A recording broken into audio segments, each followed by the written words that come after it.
Bismillah ar-Rahman ar-Rahim. All praise be to Allah, the cherisher and sustainer of the world, and blessings and peace be upon our Prophet Muhammad and upon his family and his companions. Assalamu alaikum, everyone. Jazakallahu khairan for tuning in to today's event. She is me, Our Foremothers, Our History, hosted by the MCMC Sisters Committee. We would like to thank everyone who has worked so hard behind the scenes to make this event possible today. And we would especially like to thank Ustada Roqaya Yaqub, who is with us today. She is the founder of Light Legacy Books, a children's publishing house dedicated to telling the stories of little-known heroes from across the globe. Roqayat is an AMI certified Montessori elementary teacher and studied Arabic and traditional Islamic sciences in the UK, Morocco, Spain, Mauritania, and the United States. She's a researcher, trainer, and author of the award-winning activity book Ahmadou Bamba, Sage of Senegal. Her areas of interest include history, education, interest-free microloans, and sacred justice. Thank you so much for being with us today. And we're just so happy to have you as a guest. I know we had you, before as well, and we just love having you. So thank you so much. Oh, thank you so much. Assalamu alaikum. MashaAllah. I love the work your masjid does. Whenever you ask me, if I'm able to, I definitely want to honor the invitation. MashaAllah. Thank you. Allahumma salli ala Muhammad. Allahumma salli alayhi wa sallam. All right. So the topic I was given is She is Me. And this is looking at our foremothers, our leaders. And I'm Roqaya Yaqub, Light Legacy Books is my company. Okay, we can go to the next one, inshallah. Shukran. So, okay, so we're going to be looking at this. There's three things we're going to be looking at. One is honoring our foremothers. The next thing is the importance of female leadership. And the third thing is going to be our role. So we're going to, this talk is going to be split into those three topics, inshallah. You can go to the next one. So I'm just going to make my page a little bit bigger. Sorry. All right, thank you. All right, so when I think about our foremothers, when I think about women in the community, whether the women who are past, who Allah Ta'ala blessed us with, but this is their time, they're no longer with us, or those women who are with us, our elders, or even our contemporaries or the younger women around us, I think of certain traits with women. I think of devotion. I think of service. I think of intelligence, of courage, of sincerity, and I also think of history, and the sacrifices that these particular women make. Now, I want you to think of those traits again and again, because sometimes society gives us an idea. Okay, men are brave and strong, women are meek and mild, or whatever those things are. But the reality is, when we look at the examples of the women mentioned in the Quran, the women mentioned in our early history, the Sahabiyat, the women throughout the Islamic, different Islamic era, during our history, all over the world, we see these traits in common. And we see the traits that we see again and again is women who are devoted to this faith, devoted to this deen, who love the Prophet Sallallahu Alaihi Wasallam, women who serve, whether it's in their family or in their society, whatever arena it is, you find women of service. We find women who are acutely intelligent, mashallah. Allah Ta'ala has blessed these women with, able minds and with strong hearts. Because in the deen, when we talk about intelligence, it isn't just this, like, the idea of being able to think rationally, a rational thought. It's also being able to activate one's heart. And for one's heart to really lead, that heart has to be purified. So working through those traits, what are those blameworthy traits? Getting rid of them, arrogance, pride, conceit, resentment, and whatnot. And what of those beautiful traits that we will adorn our hearts with? Humility, kindness, love, honesty, all of these things. So when we talk about being with people of intelligence, I'm not just talking about being able to really think through things and come up with great ideas. We already, alhamdulillah, women have been blessed with that, just as men have been. But we also think about having that emotional intelligence too. So we have, like, the intellect being a combination of the heart and the mind. And this is something I think of when I think about our foremothers.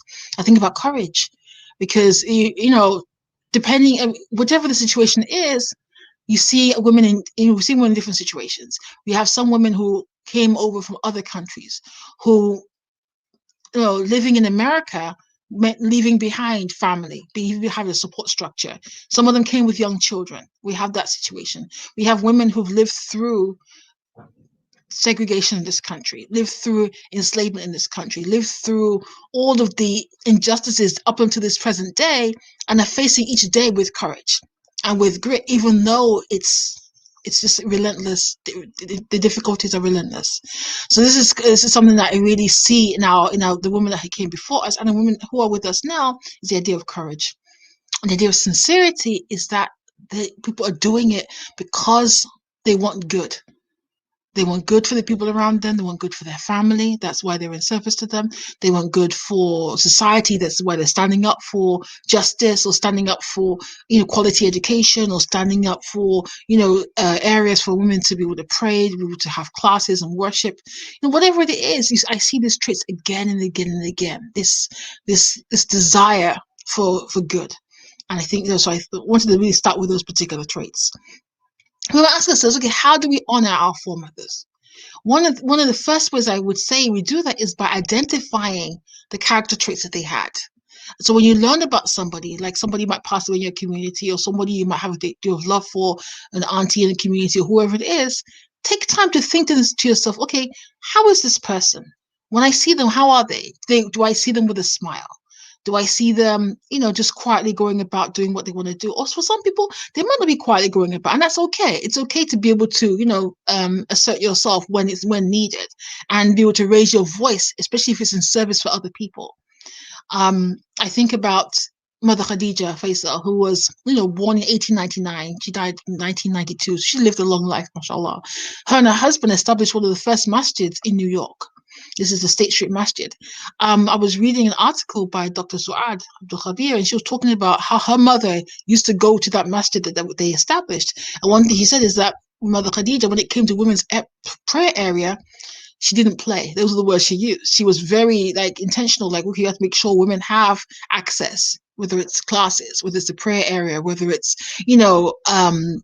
access to knowledge, or all of the things that are important.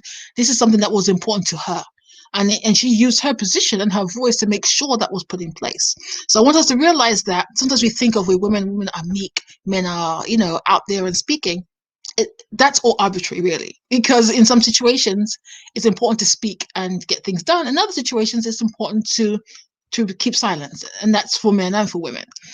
So identifying their traits, when we look at their stories, we look at the women around us, we pay attention to them, we think about what do they have in common. So that's one thing I'll say about honoring them, is paying attention to that.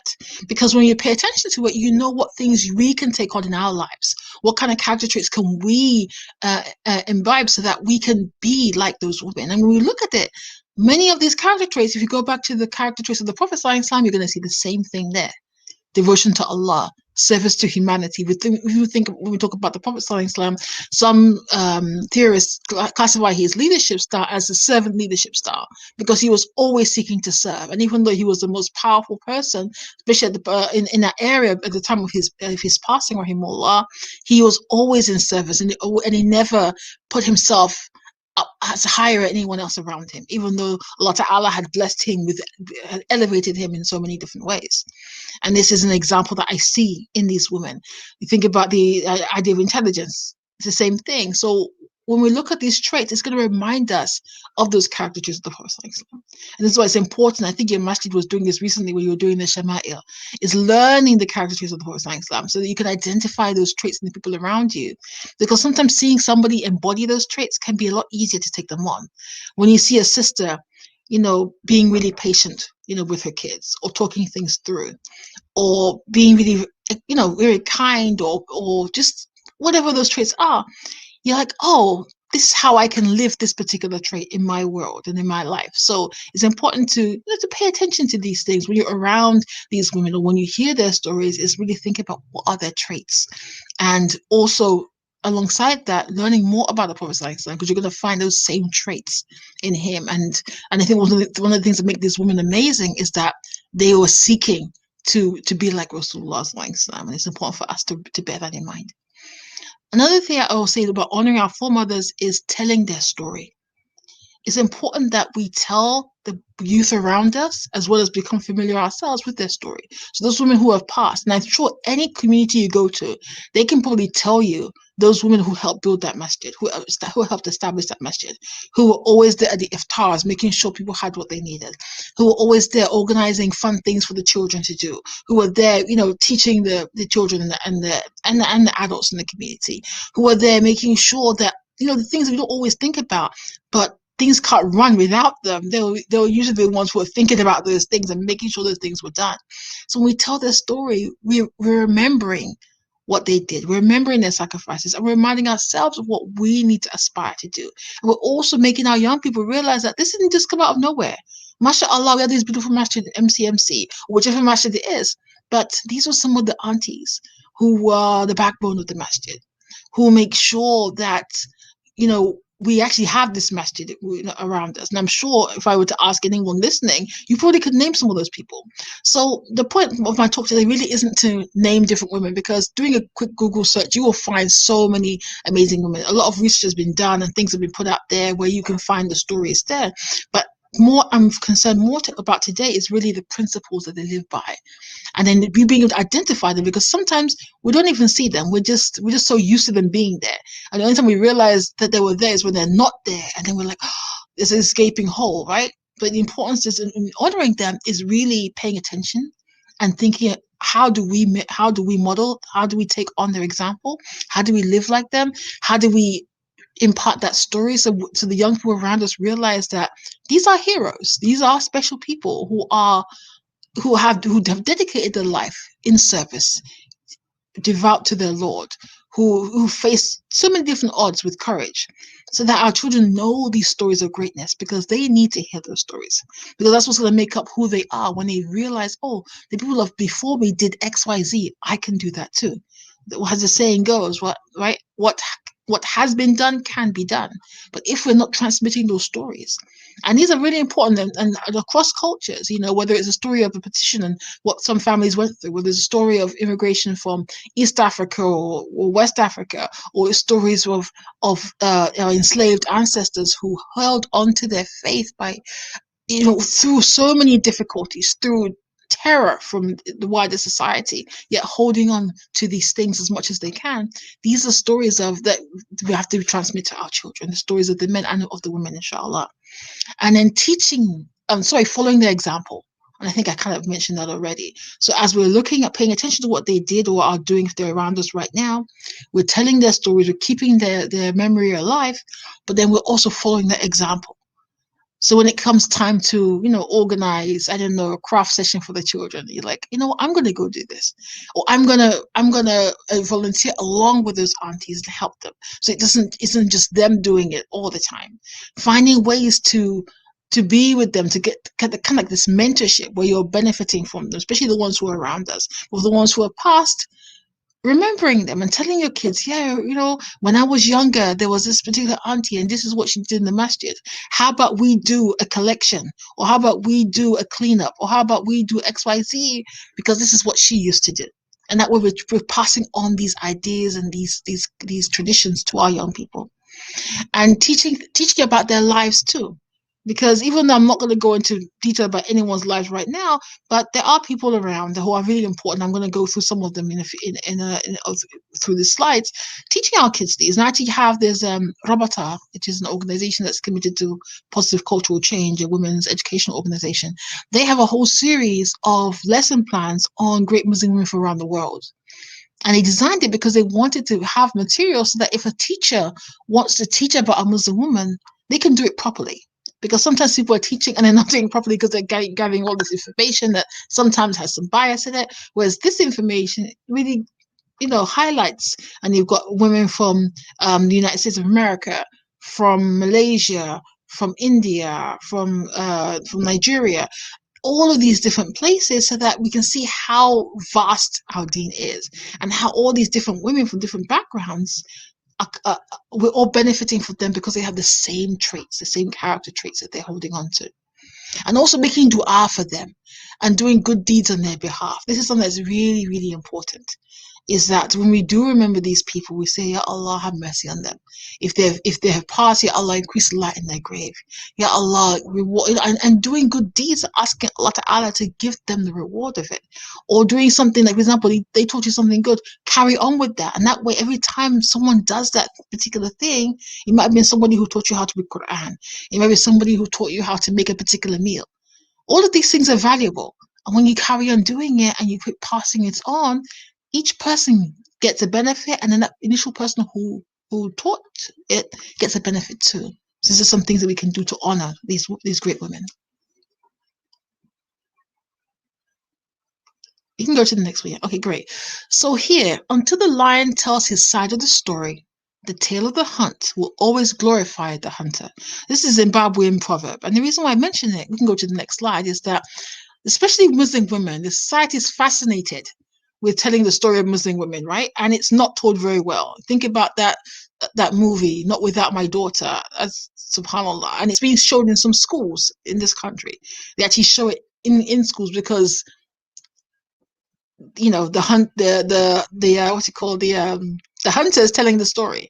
So we have to tell the story. We have to write their stories as well, so that an accurate portrayal, we start to see more accurate portrayal of what a Muslim woman is.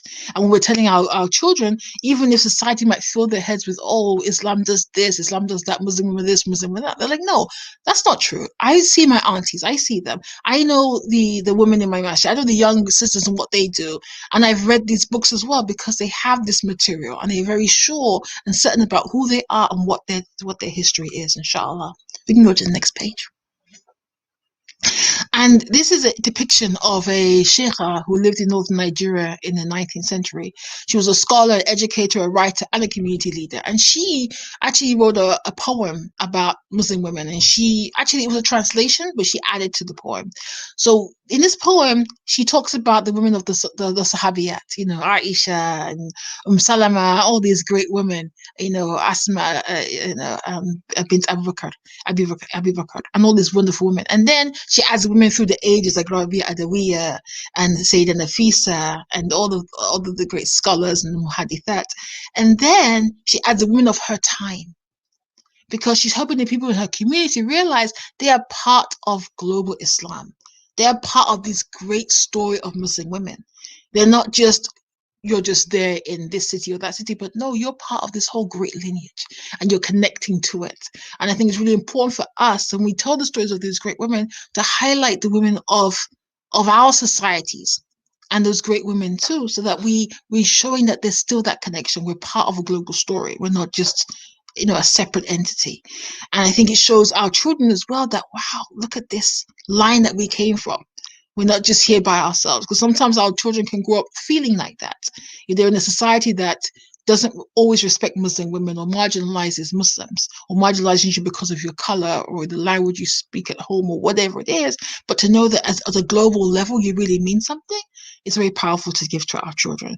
And also she would write elegies for people when they'll pass away. Whenever she would write, she would focus on their character traits.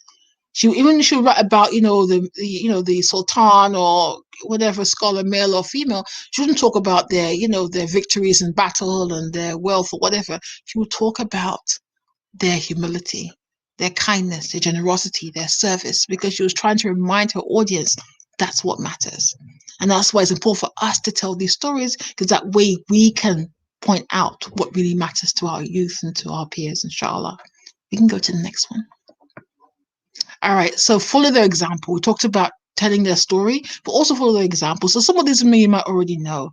The first one we have here, we have Sister Marjorie and Sister Khadija. These were two women who were elders when I was in Atlanta.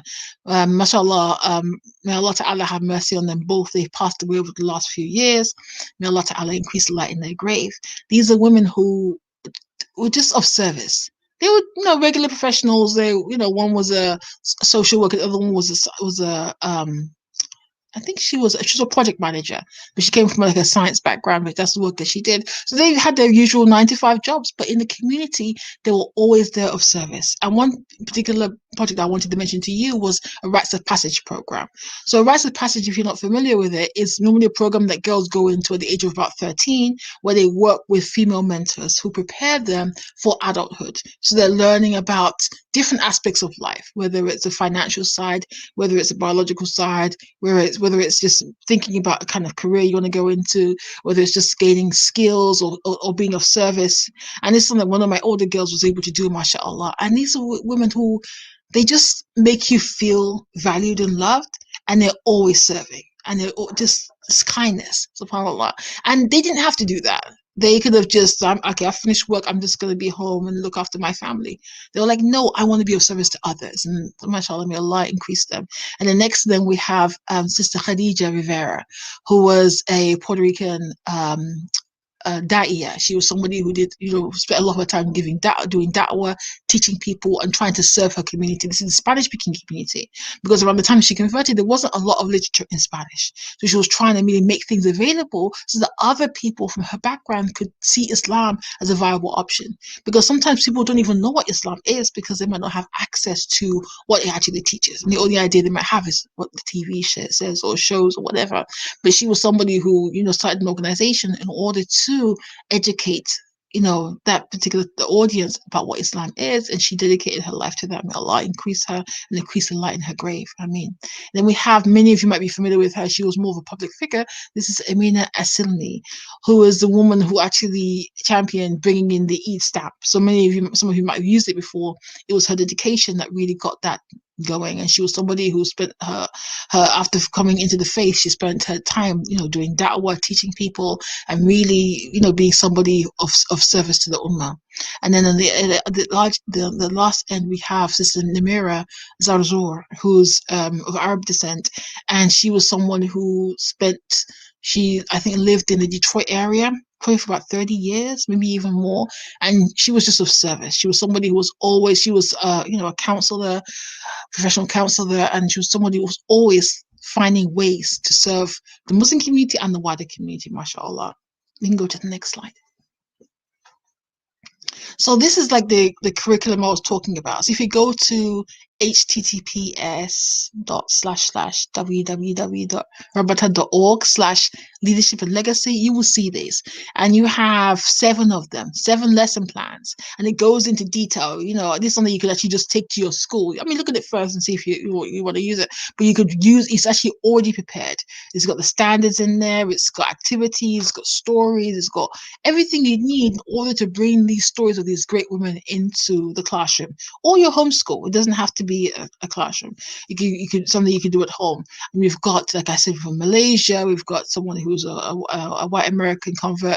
We've got Fatima Fahriya, who was the woman who established, I think it's the oldest university in the world, the Qarawiyyin in Morocco. And then we have Sheikhan Asmal, who was a scholar, a writer, who established the education system so that the women across the kingdom, of which she was the I guess the princess, because her father was the ruler of this kingdom, she devoted her time to service, to writing, to teaching, to training teachers. She could have been like, I am the Sultan's daughter. What do I need to do apart from relax? That's not the world that she chose for herself. She chose a world of service, a life of service, a life of scholarship, and a life of really just standing up for what is right. SubhanAllah. And then we have Sultan Razia, all the sultans of India, mashallah. And then we have Lubna of Cordoba. So like some of you may know, for about 800 years, Spain and Portugal, large parts of Spain and Portugal were part of the Muslim world. They were part of the Umayyad Caliphate. And so during this time, you had, different, scholars who inventors and writers, and this particular woman was a writer, Sayyida Lubna. And then we have Mother Clara Mohammed, who's a number of schools actually named after her because of her pioneering work in education. We know homeschooling is pretty normal to us now, but in her day it wasn't. And she's somebody who really stood for that and really opened up the way for many of us to be able to benefit from homeschooling. And she was a champion of just uplifting people. Mashallah, may Allah increase all of them in light, and all of them reward them for their service when they were alive. You can go to the next slide, Sean. So we talked about what else you can do. You can give a sadaqah jariyah on behalf of them. That could be building a well. It could be establishing a school. It could be the du'as that you say. It could be some lesson that you learn from them that you teach, or something that you do and you just ask, Ya Allah, please give the reward to them.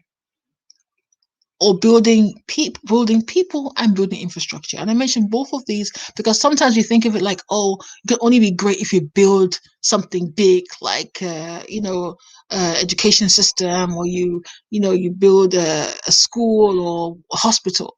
But we don't realize that building people is of utmost importance, and that's something that the Prophet ﷺ focused on, because he was around with the Sahaba, building them up as individuals. Each of them was able to do amazing things in the world. They're able to transform people's lives, but also build infrastructure. So when you build people, you will be building infrastructure, because those people will build infrastructure as well as build people, and it will carry on. Whereas if you just build a mosque, for example, a multi-million-dollar mosque, and it's just sitting there. Whereas if you build people, those human beings are the ones who are going to be transforming the society around them. So it's really important to not to overlook that. And I think as women, because sometimes we don't have the same sort of impact in society, like tangible impact in society.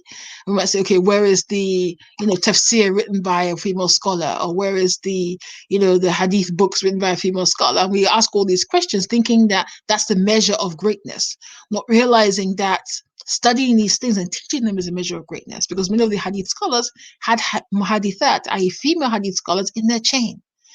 Many of these scholars that we see had female scholars that taught them, that benefited them and gave them that access to knowledge. And also, if you think about people who write and do these things, if you don't have people around you who are helping you, you don't have time to write, right? So all the labor that's around a person around us is important. Whether it's the person who is building the masjid, or the person who is providing the food, or the person who is keeping the place clean so that people can benefit from it and it's beautiful and it's healthy, all of these things are important. And as women, we have to value them, and value any time we're involved in those things, to value it and be grateful that Allah Ta'ala has blessed us in order to be able to serve in those ways. You can go to the next slide. All right, so the next topic was, or the subtopic was, the importance of female leadership.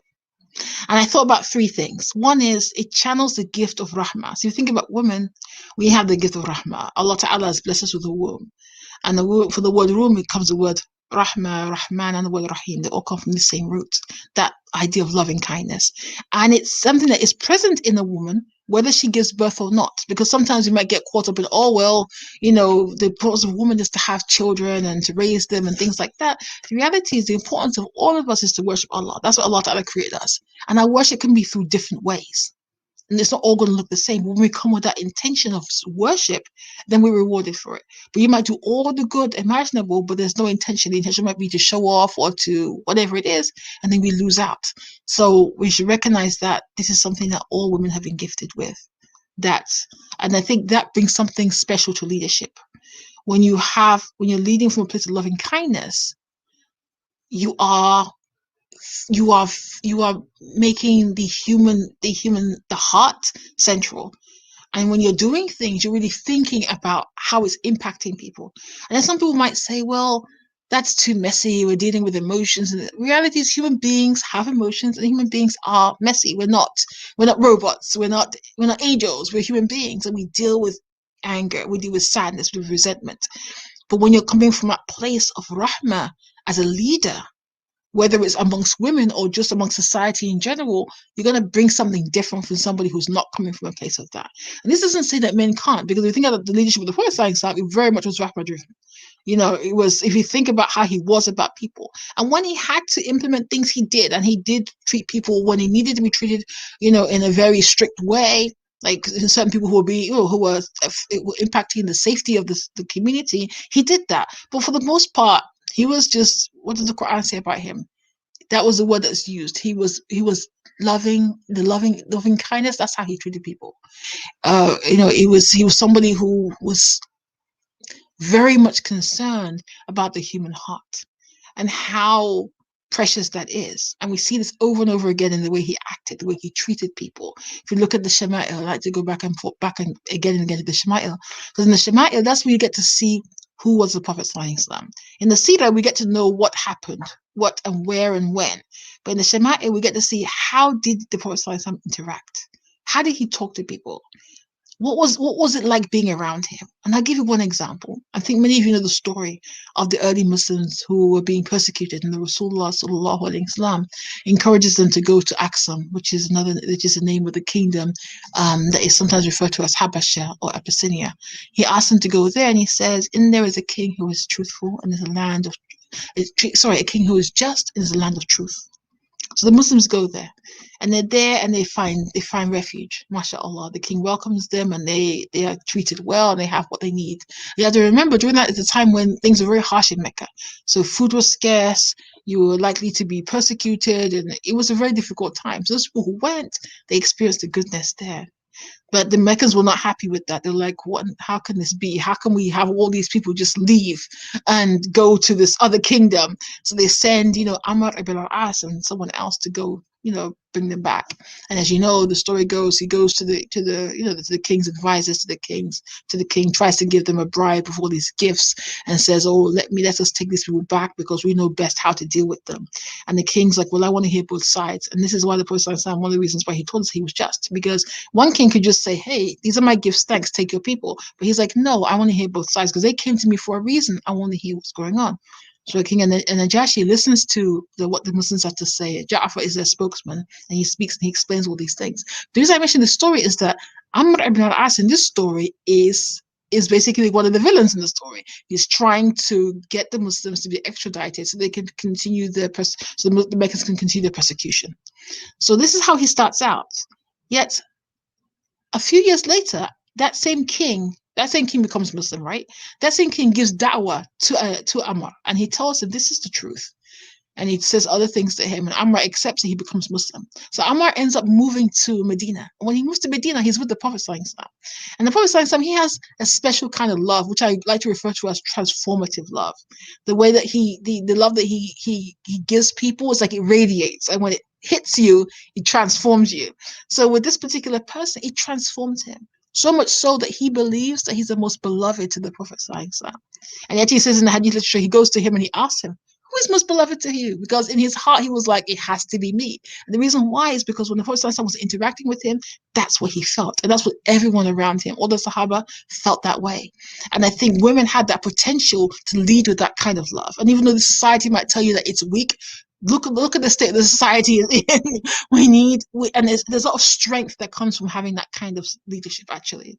Although people might tell you other than that. I think there are people who are beginning to realize the importance of emotional intelligence, and that's why we've got these books to talk about this and talk about the idea of the servant leadership and everything. But for the most part, this society we live in isn't driven by that. But just think about how it could be if it is. And think about our homes and our schools and our businesses if it's being driven from that place. What kind of spaces would we create as women, subhanAllah? Next thing is servant leadership. Humility and service driven. This is the kind of leadership where it isn't just about bossing people about with your ideas, but really thinking, I want good for that person, and I don't see myself as any better. And not to see, and I don't want people to go to the other extreme where we think of ourselves as doormats. No, that's not what this leadership is saying. We know our worth as women, and we're grateful for that gift that we have, but we're approaching it from a state that everyone has been blessed by Allah Ta'ala in different ways.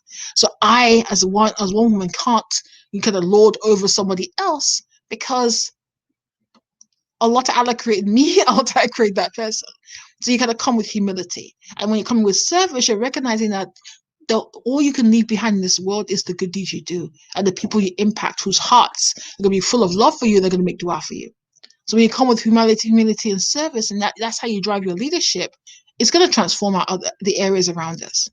So that's another reason why I say female leadership is important. And also collaboration. It seems like, and I don't have the statistics for this or the science behind it, but it seems like women are better at collaborating. Allah knows best. But if we are, we should definitely be channeling that when it comes to leadership and finding ways to work with others to bring about good, whether it's working with different massages or working with the women within our masjids, or even working intergenerationally or working outside of our community, just finding ways where there's this give and take, where we're not like, okay, it's my way or the highway. We're able to have some leeway.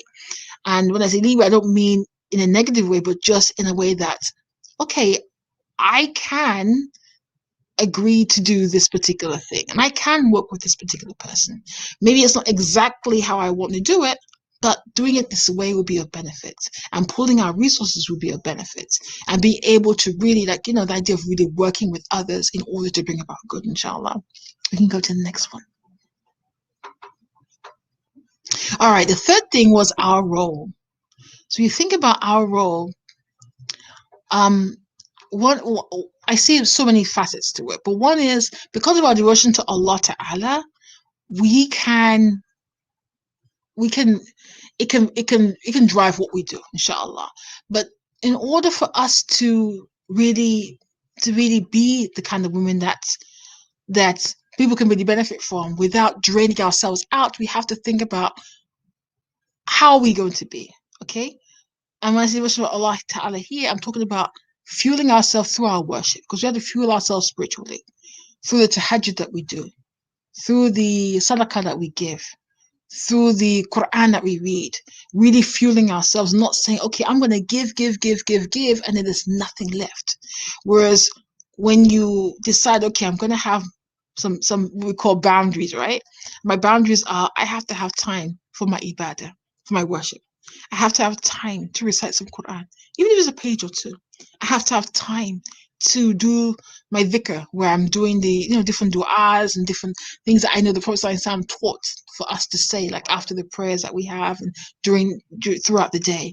I have to have time to exercise. I have to have time to make sure I get some fresh air, and I eat healthily, and I really build myself, and I have that love for myself.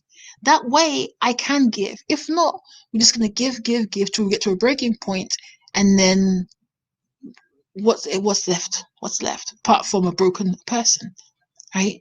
So we want to make sure that as we are bringing our gifts as women, as Muslim women, to our society, to the society, we definitely are fueling ourselves so that we can do the wonderful things that we can, with that Allah Ta'ala has blessed us with the ability to do.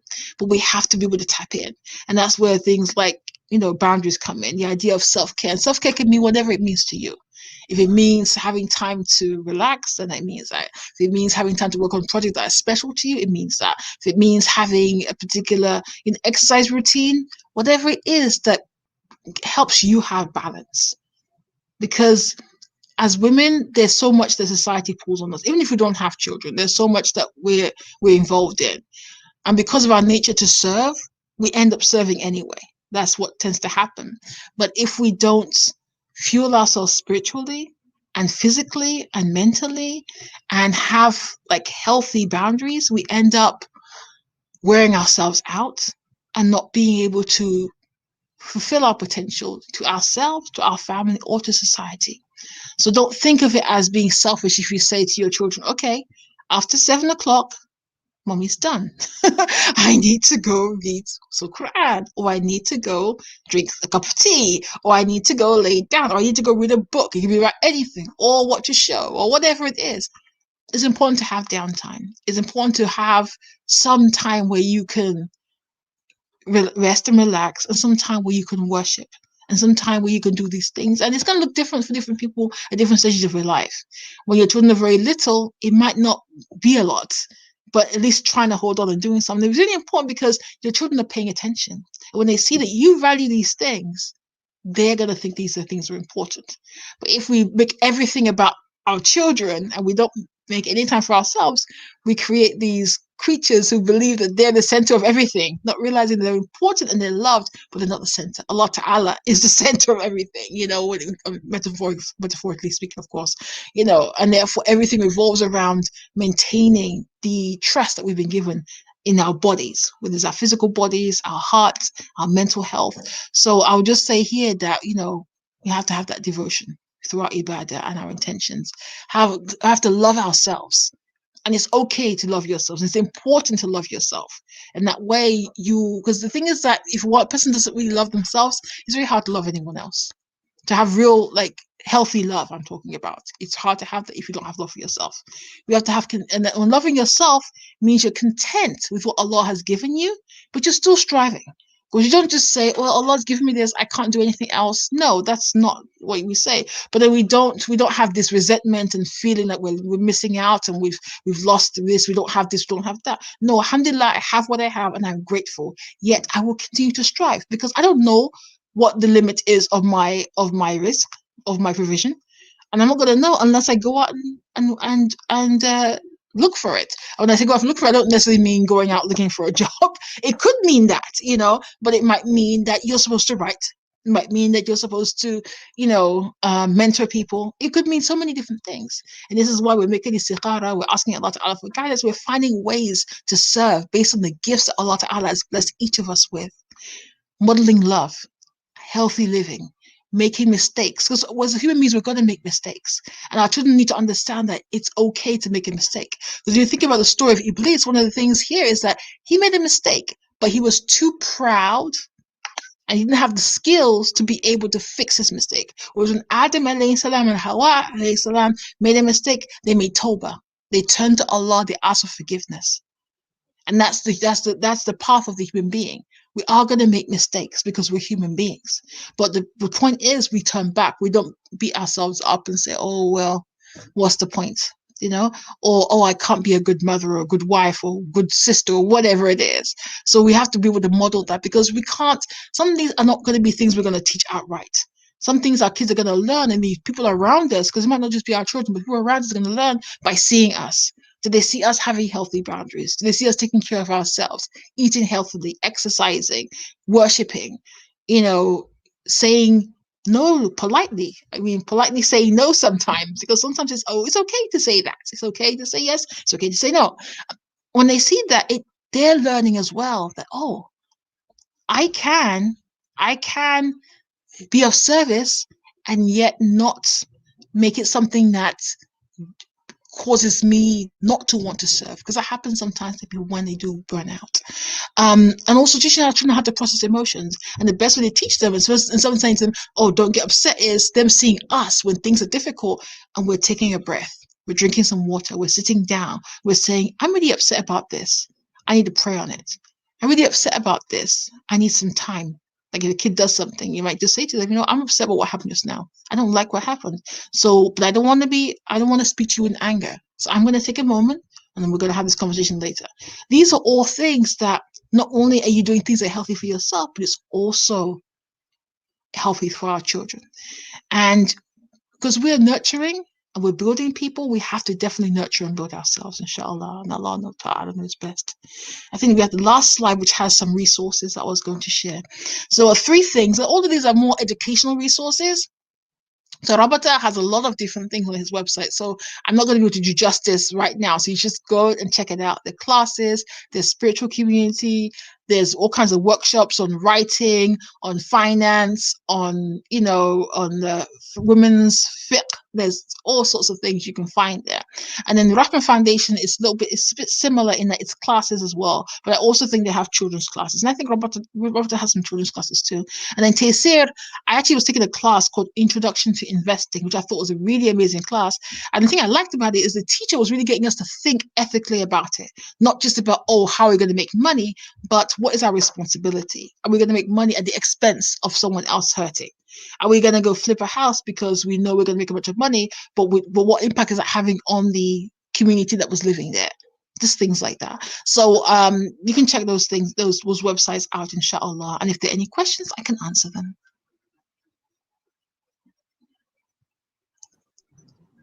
Jazakallah khairan. There were so many gems in your talk, and that's why we love having you, because you always touch upon so many things. So thank you for that. And I feel like you read my mind, because one of my questions was going to be, do you have any resources that you can share? But you already did that. So Jazakallah khairan. So at this point in time, we will be taking question and answers. So if anyone wants to leave a comment on Facebook or YouTube, that would be great. So one of the questions that we have right now was about the identities of women. So a lot of times, women are always understood or seen based on their relationship. So you're seen as a wife or a mother or a daughter. And how can we validate and still be inclusive to, women who choose not to, or, may not have the ability to be mothers or wives? How can we still, give them importance in our communities and kind of shift the narrative? That's really important, because the reality is we had different kinds of women around the Prophet, and all of these women were valued, and they were all important. They were all part of the gift that Allah Ta'ala gave us when He gave the Rasulullah to us. So we need to make sure we really embrace and recognize the different women in our society, and not make women who aren't married or who don't have children or are divorced or whatever it is, make them feel like they are like other, or they're not as valuable as anyone else. Because the reality is Allah Ta'ala made every human being, ennobled the children of Adam. This is what we're told in the Quran. The children of Adam have been ennobled. Human beings have been given that nobility anyway. The challenge is, how do we use the gifts that Allah Ta'ala has given us? So we have to recognize that there's the fact that you have children. Allah Ta'ala blessed you with that. That's not something you gave yourself. It's the same argument. How can someone be racist, for example? I mean, people do it, but how can you, when this is something that Allah gave you? Allah Ta'ala gave that person their skin tone and their language. Allah Ta'ala gave you your skin tone and language. You weren't part of the equation. Same thing with children. Same thing with being married. All of these things that we have, these are gifts from Allah Ta'ala. So it's really arrogance for us to act like we took that on ourselves and then berate somebody else for not having that. If you really want that from the person, make dua, ask them, how can I help you? Are you interested in XYZ? And politely, not like this invasive kind of, why aren't you doing this? Why aren't you doing that? Or even just make dua, ya Allah, bless them with good, because you don't know what that particular person wants or what is best for them. And I think about Sayyidah Aisha, Lady Aisha, and the fact that she didn't have any birth children. And one of the gifts that we have from her is her hadith narration, her fiqh that she taught. And I think, maybe that's something that the fact that she didn't have that pulling on her time gave her the time to do all these things that we're benefiting from to this day. So I think if you're in a situation where you don't have, little human beings demanding things from you or whatever it is, subhanAllah, devote yourself to knowledge, devote yourself to teaching, to study, to all of these things, because Allah Ta'ala has blessed you to have a bit of free headspace, a bit of free time. And I know you're still busy too, because all of us are busy. I'm not saying you're not busy, do all the work. No, I'm not saying that at all. But I am saying that whatever state Allah Ta'ala has blessed you to be in, just take full advantage of it and be content with it. And other people, please focus on just being content with what Allah has given you and not telling other people that they're not good enough or they're not enough or anything like that. That's such a beautiful perspective, and I hope we can all implement that. So another question that we have is, how can we create more spaces to promote female leadership in our masjids? You gave these wonderful examples of, females in the past and even somewhat, present day of doing these amazing things. But sometimes, unfortunately, our religious spaces, and even though it's not Islam, but they can be unwelcoming, or they don't have, places open. So how can we challenge that? And have those spaces where, women can thrive and there can be leadership positions open for them in the same way that they were in the past. So I'm not quite sure why our masjids have this challenge, but if you notice, all these organizations I mentioned, apart from Taysir, because Taysir is not specifically women, but I just found some beneficial classes, that's why I shared it. Rahma and Rabata, they work outside of the masjids. These are online communities and in person too, but it's not based in the masjid. And I think it would be wonderful for us to be able to build things within the masjid, but until our masjids are ready for those sort of things, it could be women coming together. For example, since the lockdown, people are coming together online. They're doing classes. I've seen, women sisters specifically doing classes for children, doing arts and crafts, doing things for each other, doing, dance classes and yoga and all sorts of things. And I think we had to take the initiative. We can't just wait for the Sheikh, because the Sheikh is busy. The Sheikh has a lot on his plate. The Sheikh's not going to say, okay, sisters, do this, do that, and here's the grant for $1,000. No, we have to just say, you know what, we want to see these things. Let's do it. MashaAllah, you're creative. You're intelligent. Y'all can do it. Whatever you decide you want to do for yourselves, as socially or in terms of education or whatever it is, health-wise, just come together and say, what do we want to see? Let's brainstorm. And then we agree on a few things and then just start working on them and just do that. Just do it. That's what I would suggest, because that's kind of how a lot of these other organizations start. Just some sisters recognizing that there's a gap, and that's what I'm talking about, female leadership. It doesn't always have to be. Sometimes it's going to be within the masjid, and that's great. But sometimes it's going to be outside of the masjid, and that's great too, because alhamdulillah, there's space for us all. So that's what I would recommend. Okay, thank you. Another question is, how do you respond to people, who may say, well, we don't want female speakers, or we don't want female leadership because it can be immodest? That's like the go-to, right? Like, oh, it's immodest. So, how would you respond to that? So this is what I would say. If you feel like a female speaker is immodest, don't watch them. I wouldn't recommend you to watch. So if a female is talking at an event and you feel like this is going to be so problematic for you, then it's okay. You don't have to watch. Just like there's certain things that I don't watch, because I don't, whatever the reason, I decided that's not something I want, and it's okay. But the point here is that don't stop other people from benefiting. I say the same thing about women reciting Quran, or women doing the sheets, or women doing any of these things. If as a man you don't feel it's suitable for you for them to be heard by you, then don't listen in. Give the women their space to do what they want to do, and you have your space. So I think it's important, because the reality is, and our girls should be able to hear female reciters, so they know how to how to recite Quran in their own voice. It don't all have to sound like old Egyptian men or whatever it is. I'm not that, no, mashallah, not to say anything wrong with that, because may Allah bless all of these qadis and everything, but I'm just saying, why not? Our girls are listening to all these, pop songs, because what I've noticed about girls, they love singing. That's what I've noticed, especially singing in English. So if we don't have stuff for them to listen to, that's going to remind them of this deen, it's going to teach them things, or it's just general beneficial things, they're going to be, listening to other things, because there's just a desire for beauty. I think girls are just drawn to it, and they're drawn to making to beautifying their voices and doing this. Let them use it in service of the deen. Have these older girls who are good at it teach younger kids. I mean, there's so many things that we can do where we can maintain our modesty, we can maintain our faith, but we need to have our spaces. And for the brothers who don't feel comfortable, don't enter those spaces, okay? Just stay somewhere where you feel comfortable, and let the sisters be in those spaces and do what they need to do for their community, because we need to have female leadership is important. And if men for some reason try to, I guess, curtail it, I think it's really problematic. So I think there's so many things to worry about. We have so many awful things in society. All the men can go work on those things, inshallah, and not all of them, but whoever's needs something to do, and then the women can, that want to, can build things for the women. They can build infrastructure for them, inshallah.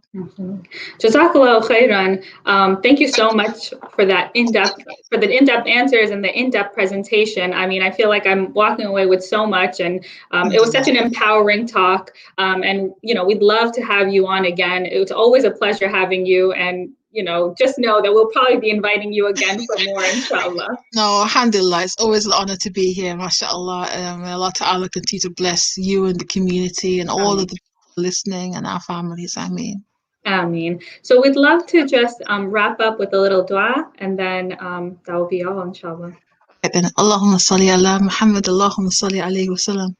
Ya Allah, bless all of the women that we mentioned today, and bless those women whose names we did not mention, those women who sacrificed, those women around the world who are dealing with difficulties that they often don't speak about.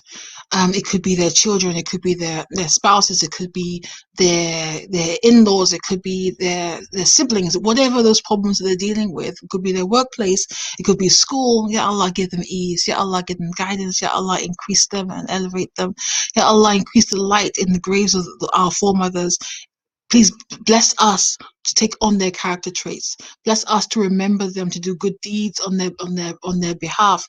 Bless us to be able to be the people that the future generations remember and pray for us, and they pray for us as they remember us. Bless us to be able to build up people as we build up infrastructure. Bless us to be able to create spaces where our women can thrive and they can really feel whole. And that way they can serve, and they can serve from a place of wholeness as opposed to a place of feeling less than. And may that wholeness be one that is cloaked in humility. So they have the humility, but they also have the reassurance that Allah Ta'ala has blessed them with certain skills, and they're using those skills for the society and for good. I mean, Allahumma salli ala Muhammad, Allahumma salli alayhi wa sallam. Thank you again for everyone who joined and who watched today. And thank you again, Ostaza. With that, we'll be leaving. Assalamu alaikum. Alaikum salam.